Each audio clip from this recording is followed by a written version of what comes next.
आज की सुबह हर शहर में एक जैसी है, जहां लोग अपनी दिनचर्या में व्यस्त हैं, लेकिन मन में एक ही चिंता है। जिंदगी हर दिन पहले से ज्यादा महंगी होती जा रही है। सब्जी मंडी में दुकानदार जब दाम बताता है तो आरव को यकीन नहीं होता कि रोजमर्रा की चीजें भी अब लग्जरी बनती जा रही है। जब वो अपना बटुआ खोलता है तो उसे समझ आ जाता है कि पैसा जितनी मेहनत से आता है उससे कहीं तेजी से खर्च हो जाता है।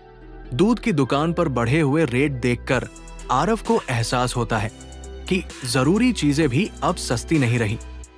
पेट्रोल पंप पर दाम देखकर वो समझता है कि महंगाई हर रोज नया रिकॉर्ड बना रही है। घर लौटते हुए आरव सोचता है कि अब घर चलाना पहले जितना आसान नहीं रहा। घर पर मां बिल देखती हुई कहती है कि खर्च अब काबू से बाहर जा रहा है। बिजली का बिल देखकर साफ दिखता है कि खर्च पहले से दोगुना हो चुका है। गैस सिलेंडर भी याद दिलाता है कि हर महीने नया खर्च इंतजार करता है। आरव समझ जाता है कि अब बिना सोचे खर्च करने का समय खत्म हो गया है। मां और बेटे की आंखों में एक ही सवाल है, कोई रास्ता तो होगा। अकेले बैठे आरव के मन में विचार आता है कि हालात बदलने के लिए उसे कुछ करना होगा, महंगाई से लड़ना सीखना होगा। और यही सोचकर वो जानकारी इकट्ठा करने लगता है।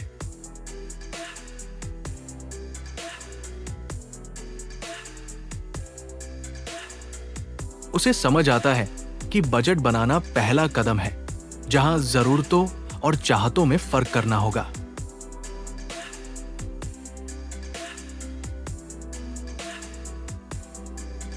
फिर कमाई बढ़ाने के उपाय सोचता है, क्योंकि स्किल से ही पैसा आता है।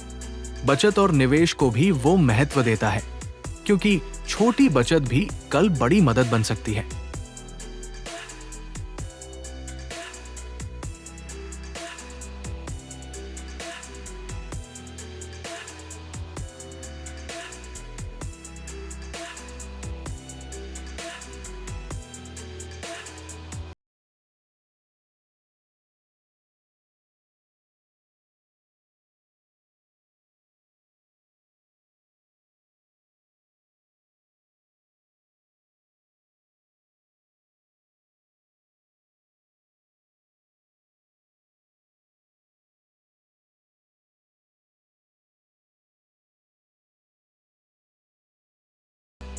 इस तरह आरव धीरे धीरे समझदारी से महंगाई का सामना करने की राह पर बढ़ता है और ये सीखता है कि महंगाई से डरना नहीं, बल्कि उसे हराना ही सही तरीका है।